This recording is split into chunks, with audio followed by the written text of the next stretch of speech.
everyone. Previously, we have seen Coulomb's law, which gives us force on one charge because of presence of another charge.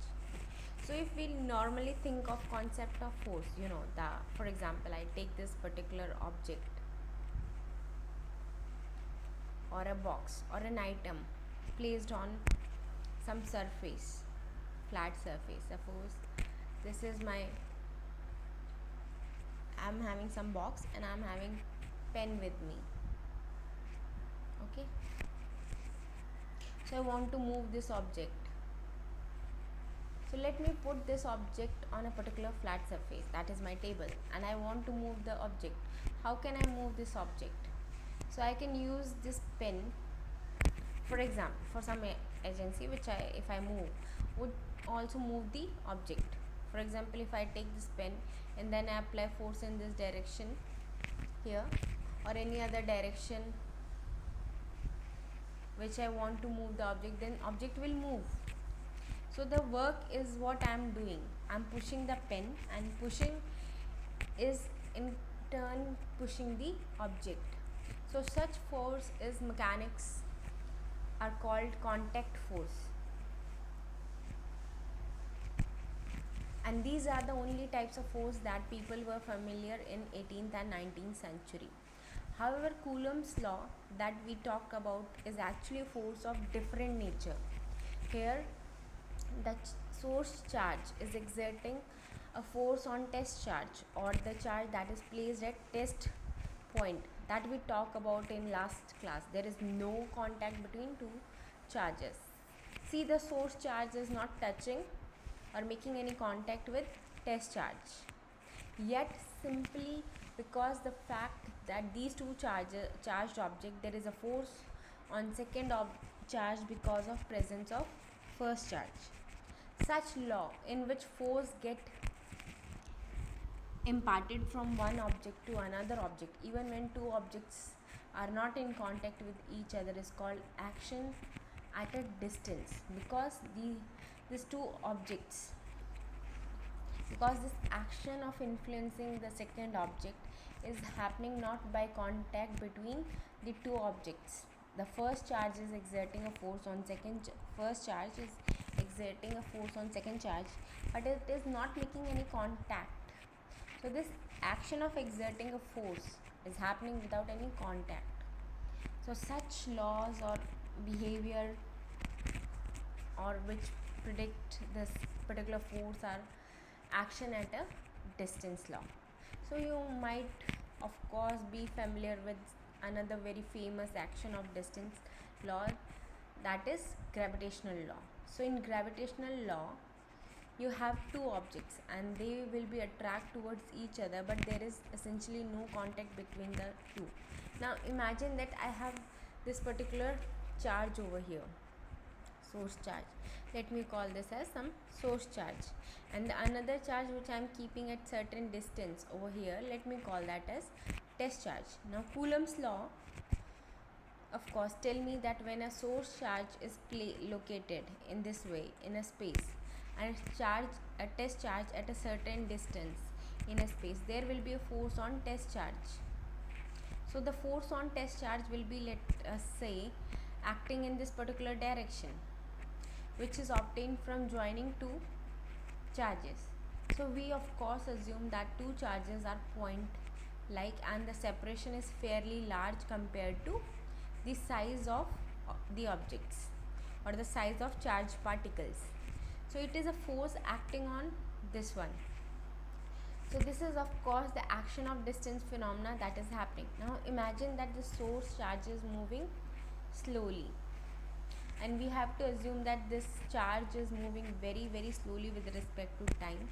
What happen if charge over a very small velocity or very small speed moves to a different location? When it moves to a different location, let us say location it has moved, and of course we neglect the kind of acceleration, that complexity rise due to acceleration that happens when charge start moving.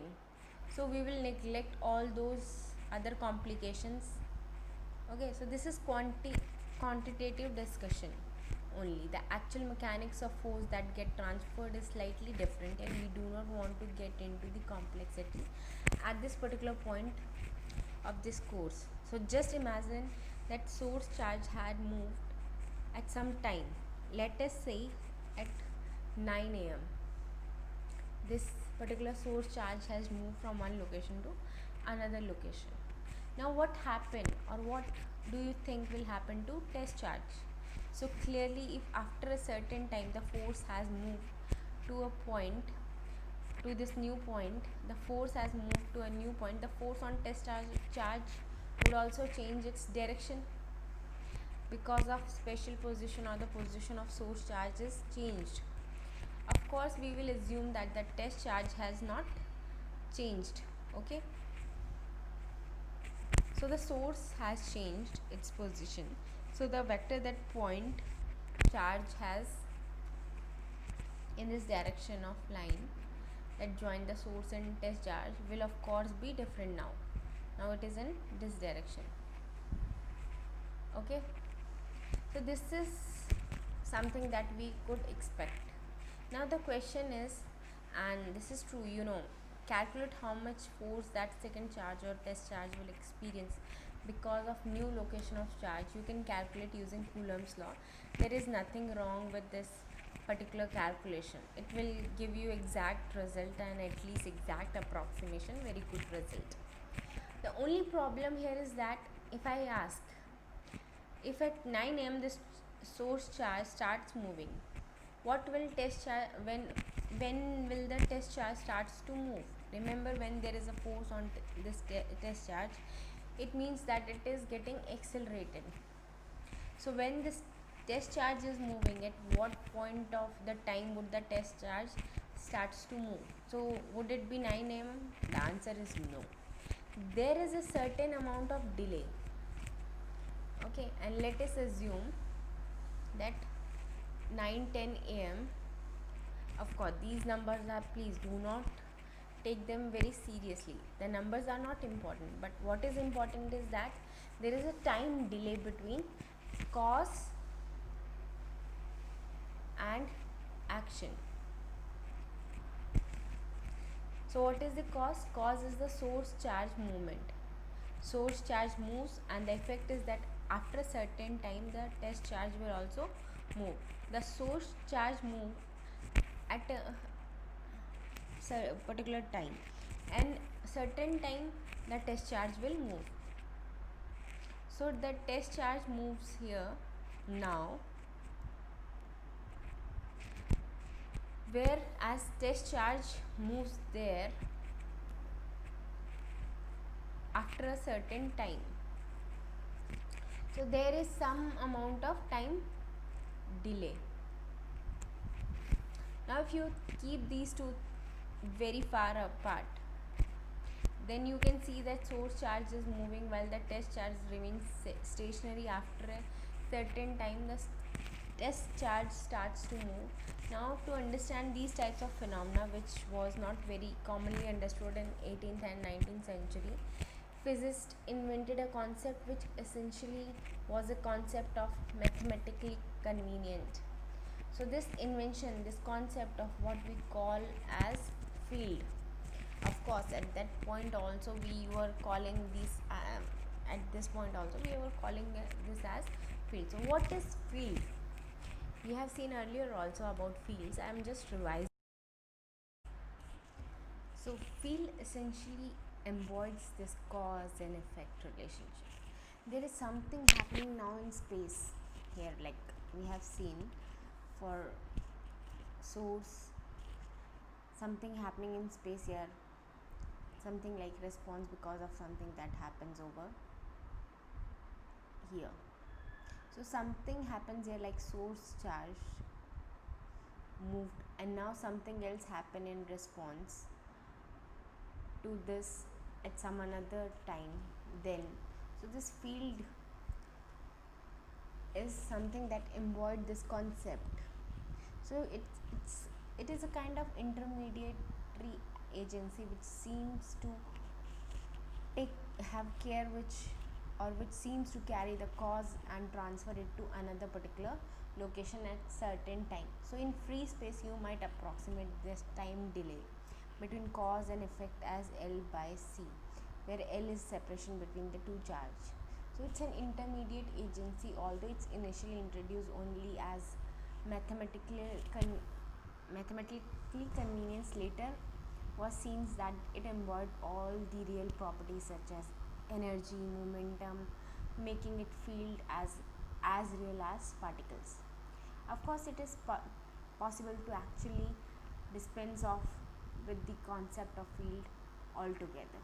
You can modify Coulomb's law and completely eliminate fields and talk about electromagnetic in the action at a distance mode itself. Okay. So action at a distance phenomena itself. So however, that would be extremely difficult to carry out. Such a problem is extremely difficult to carry out, and therefore accepted version of approaching electromagnetic theory or understanding electromagnet is to introduce the fields. So we have source charge which are generating the fields, and you place some charge somewhere. These ones I'm just erasing. So there are source charges which are generating fields. So you can place some charges somewhere, and these charges are assumed to generate some field. Okay. And the field in turn exert force on the test charge.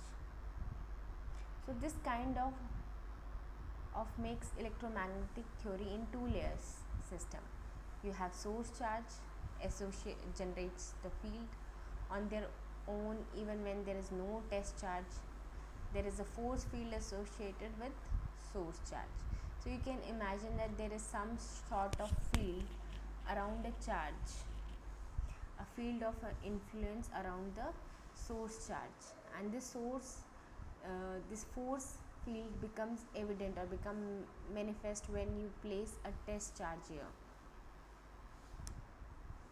Okay, so this is like Earth in the absence of moon, or for example still has a certain field, or you can imagine that intuitively there is a certain field Earth which is the gravitational field, and when you place an object such as moon or a satellite or a dust particle, then there is a force acting on moon, dust particle or satellite, and that force will be because of the field. So you can have you have to imagine that field is intuitively easy to imagine that there are fields without any regard of this test charge. So test charge simply manifest what is already there. So field is already there, it is real, it is generated by source charge, and the test charge simply brings out the fact that there is already field. So what other characteristic do those fields have, and what is the field that we are going to talk about? So before we talk about fields here, let's me just look at the characteristics of field. So I have a source charge, of course, and which generate field. There will be line, you might not be able to but you have to wait for some time to understand them. So for now you imagine that these lines are essentially the reason of influence of force field kind of thing. Okay. This is your source, and these are the field lines. Field line is something that is coming out, defining the so-called reason of influence of source charge. So if source charge has generated a certain field, and now you the test charge over here. Once you place a test charge, there is force acting on that. So you can move the test charge around. You can fix source charge. You can move the test charge from position A to position B. You can move it to different location.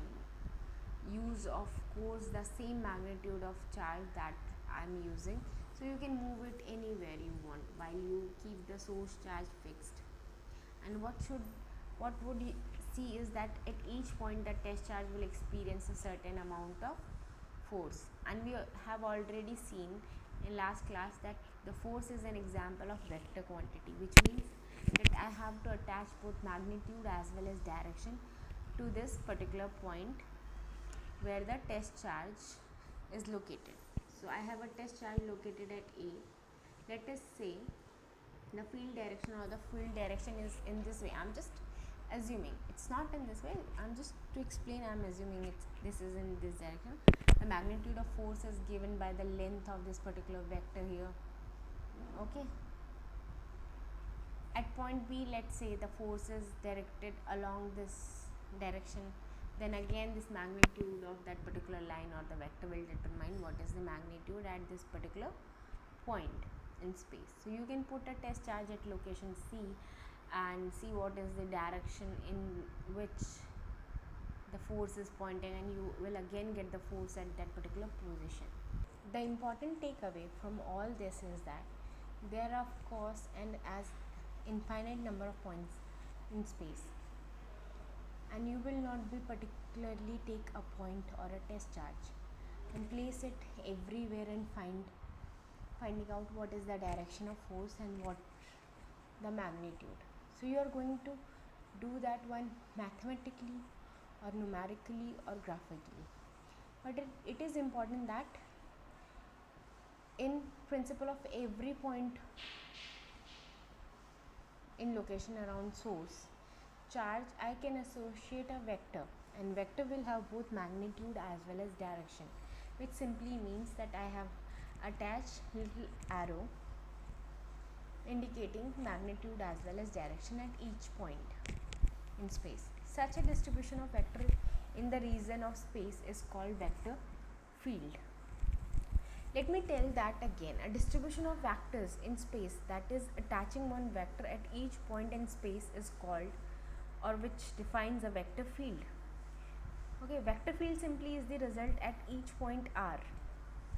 Remember the position vector that we talked about in last class. At each position vector R, let me just take different letter F now. Okay, so at each position you are going to associate a vector which defines a vector field. So this vector field could be vary in time also, not varying in time, so that it could be time varying in time or time invariant. What will this be time, when will this be the time varying? For if the source distributor itself is varying, then you would expect reasonably that the force at each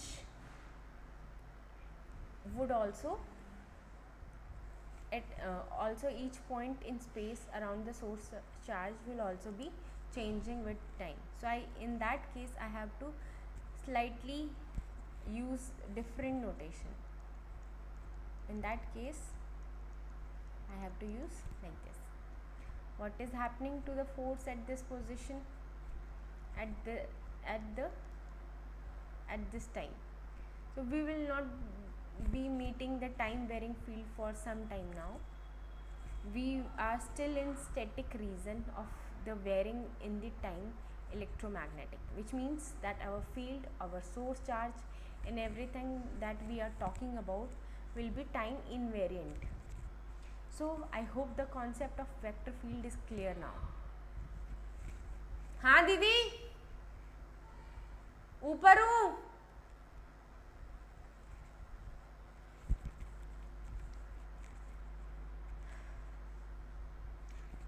So I hope the concept of a vector field is clear now.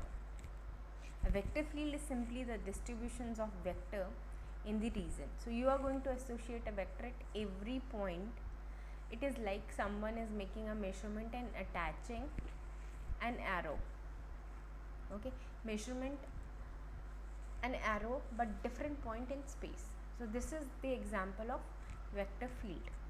A field of source can also be scalar in the sense that if I take a certain region or space, for example, it could be a curved or a very hazard curve representing capacitor plate, and if I charge this capacitor, there will be charge distributing along its particular region.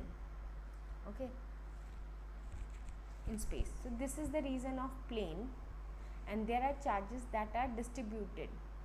So these charges need not only to be all equal, or so maybe the charges are concentrated here more, there are some charges concentrated here. The important point to be noted is that at each position I can put down number which gives me the charge value. Okay, so at each point in space I can specify what the charge at particular, or charge that is distributed at that particular point. Such distribution of number in space is called scalar field.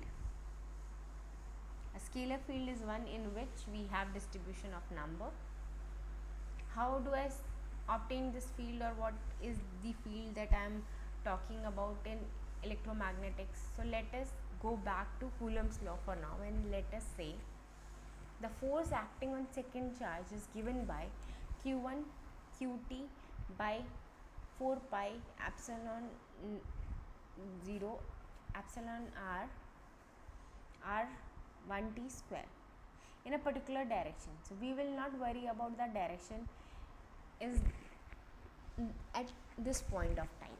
So there is a force acting on this charge, test charge. Okay, so now instead of talking about 1 or 2, let me talk about test charge.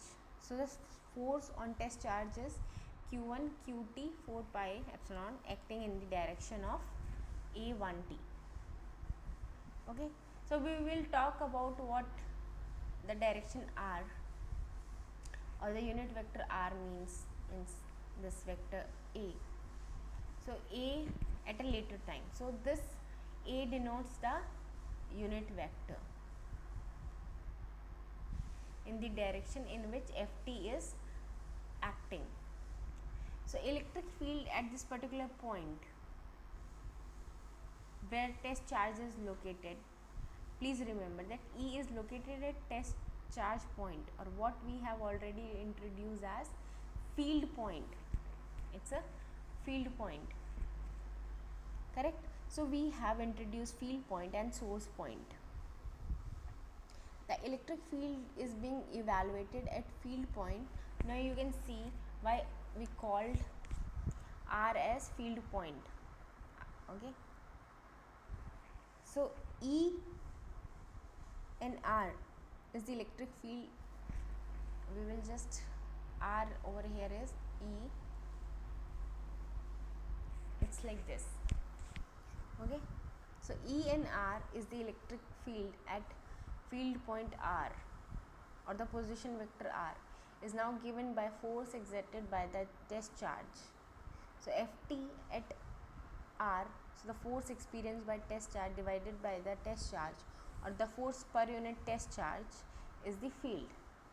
So this is the direction of electric field, or we can say this is the definition of electric field.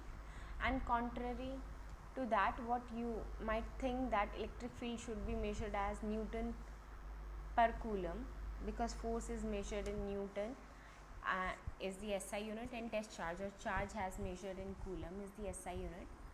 So one would expect that electric field are measured in terms of newtons per coulomb, but you would be surprised a little to realize a little that, see, that electric field is also called as electric field intensity, although I would not really use the word intensity here, simply because intensity has different meaning in optics. So where it represents power, whereas here it is representing a field. So there is a relationship between field and power, which we will talk about it later. So to me, this is electric field. I am going to call it electric field. But please keep in mind, if you are going to refer textbook, you might see that some of the textbook might refer this as electric field intensity. Both are quantities which are vector field, are measured in terms of volt per meter. So this is the particular unit for measurement of electromagnetic quantity. So we are going to use particular units such as volts and ampere. So in contrast to newtons per coulomb, electric field are actually measured in terms of volts per meter in SI unit. So this is the electric field. You might think that determining the electric field experimentally would be very easy. Suppose there is a source charge located at some point in space. All I have to do is test charge and move it around. Now there is a catch. The test charge is not innocent. It also have an electric field of its own, regards of the fact that there is a source. So there are two fields now. There is one field charge, then electric field because of source charge, and the electric field because of test charge. If I take a very large magnitude of test charge,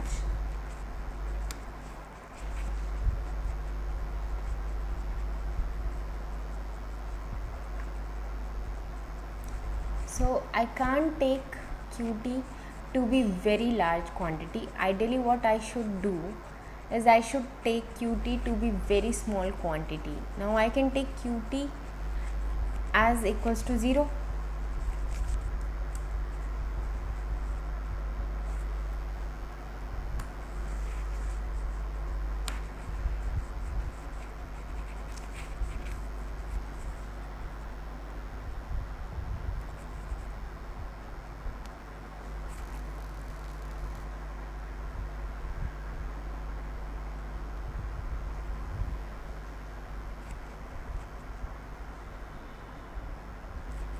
So I can't take QT to be very large quantity. Ideally what I should do is I should take QT to be very small quantity.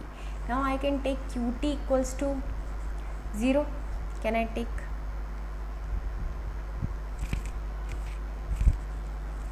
Well, the answer is no. Why? Because if you remember, if you turn the definition of electric field around, force is given by field into charge magnitude. So if the electric field has certain magnitude at particular point in space, multiply by that to charge magnitude will be the magnitude of force.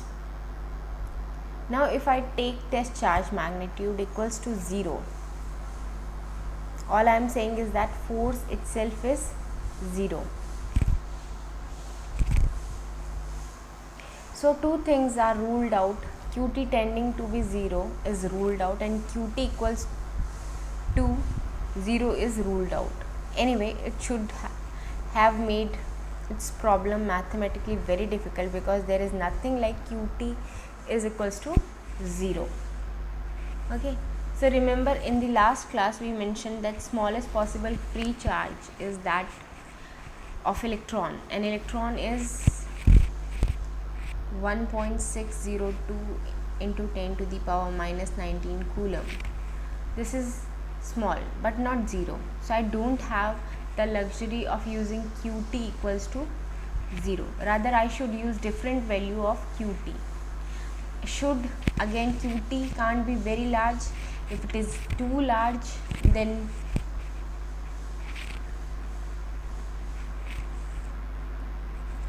original field get disturbed, and so much that I will not able to determine the field of source charge. Now can I use QT is equals to 1 coulomb?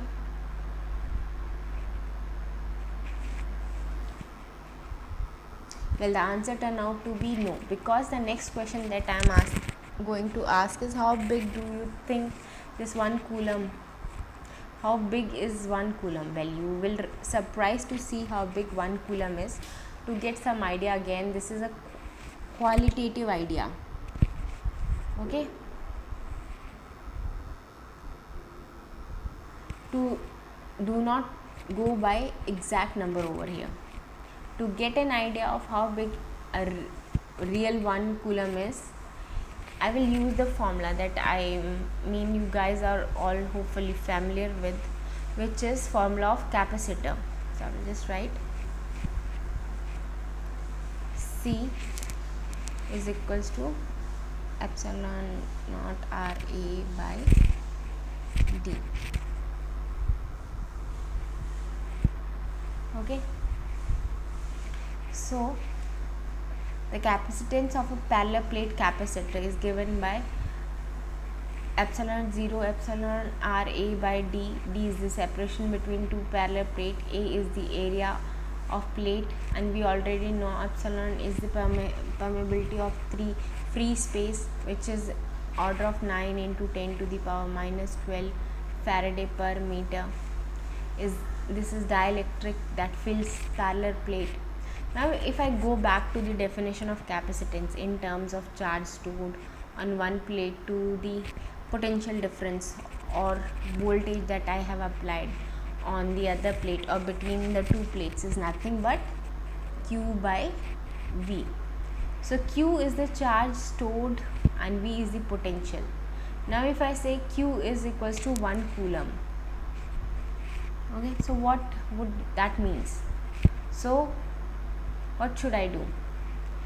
What should be the voltage that I have to apply in order to ensure that there is a 1 coulomb of charge between two plates of parallel plate capacitor? So let us see how much we have to put down as the voltage. So Q is equals to 1 coulomb. I use this equation to solve for a certain parameter. I'm not really interested in number. I'm just interested in the magnitude or the order that you are going to get. So order of magnitude result. So I will write it here, over here somewhere. Okay. So it will be epsilon naught r a by d q by, here I am taking b. So this is approximately 9 into 10 to the power minus 12.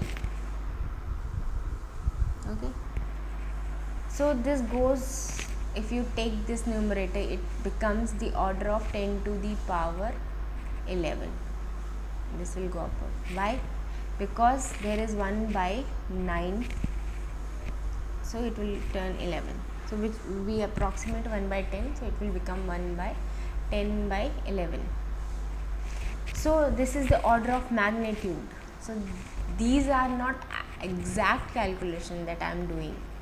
So go back to this one. Suppose you want to fill a capacitor with nothing but free space or air, then you see the voltage into A by D. Okay, quantity must be of the order of 10 to the power 11. So if you want to apply voltage of 5 volts and 10 volts, maybe at most I am making a capacitor of electronic circuit, and let us say my voltage should be 10 volts, that is maximum I can try. Then A and D ratio, the area to distance or separation ratio must be in the order of 10 to the power 10, whereas the hydrogen atom extent is approximately 3 angstroms. I mean, the number could differ a little bit, but the order is 10 to the power 10.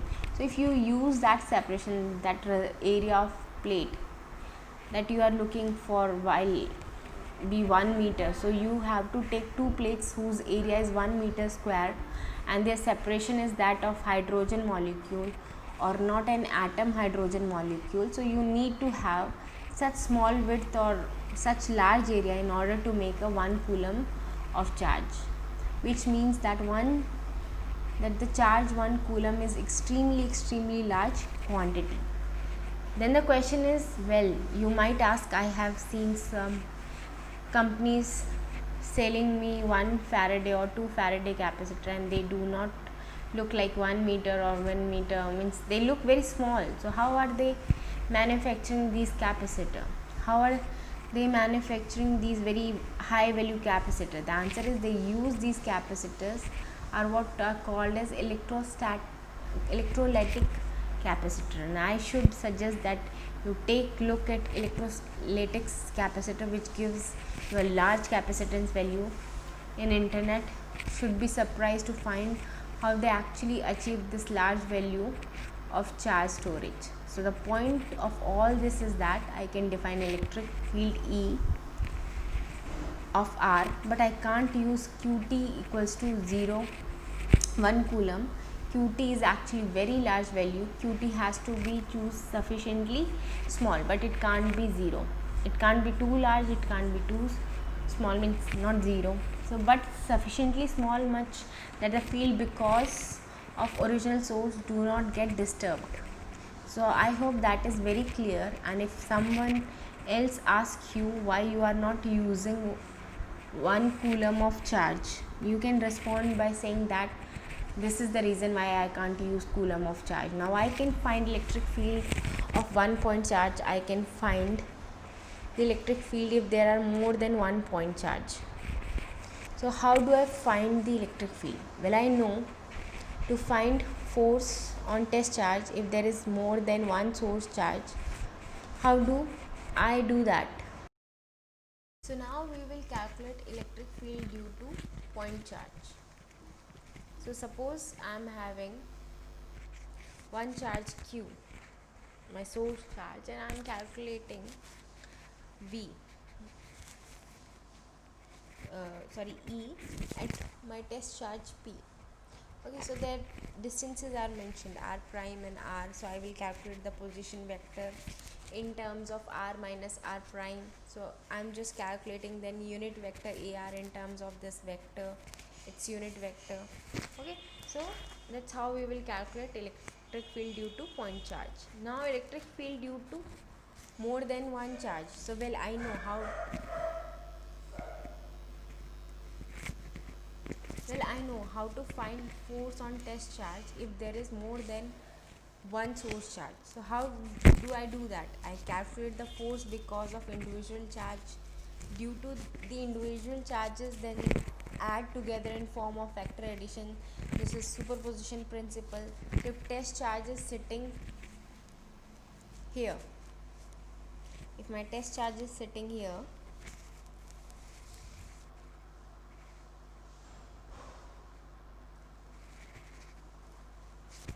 and there are many source charges at different location like q1, q2, okay, q3. So at different location I am having my source charges. Possibly then I have to calculate the force of this test charge individually and then divide the result by test charge. So in other word I can find electric field at every point r because of many source charges. In order to do that, one, I simply have to find the electric field from different charge at different location on test charge location, and I will have to simply add them in vector form. So this is vector addition, okay, that I am going to perform, and then I am going to get electric field at particular location r. So at point r or at positioning r is obtained by summing up electric field because of many source charges. So if source charges are located at some point r prime, and this is the amount of the charge that is located at this particular position r prime, as we have seen in the last class, I have sum of all the possible charges. So let us say there are about n charges up here. So this follow 1 by 4, I'm taking it outside, it's a constant, okay. Then r minus r prime, which is the location of source point, to the magnitude, okay, and in which direction the force will be. The force will be in the direction that joins, that is sum of all the charges. Electric field will be in the direction that join the two charges. Here I am taking two charges, so it is the join of two electric fields. So there is no charge here, but you can simply say that the direction is along r minus r prime, okay, or rk you can say. So we have already seen that these source charges, when they are large number of source charges, one can consider them to be continuous charge distribution, just like one could consider water to be continuous fluid, even though we know that molecule level they are not really continuous that way. So we can consider these charges to be continuous fluid and continuous charge distribution, and we have already seen line charge distribution, surface charge distribution, and volume charge distribution. So in those case, what is really happening is that summation is simply becoming an integration of appropriate dimension. So we are looking at line charge density, then I need to use one line integral over the line integral. If I'm looking for it electric field because of surface charge density, then I would be integral over the surface, and finally in general term it would be integral over volume. So we are going to calculate electric field for couple of charge distribution. Now these are the continuous charge distribution, and I could request them to pay particular attention to what we are doing in next few lectures, because these are very important, and this is how you are going to start learning how to calculate electric field. So some of those concepts you might have seen earlier. If you have seen them, just trust me, we are going to take it up to notch higher, but we introduce some different charge distribution. Okay, so that's all for today's lecture. Thank you.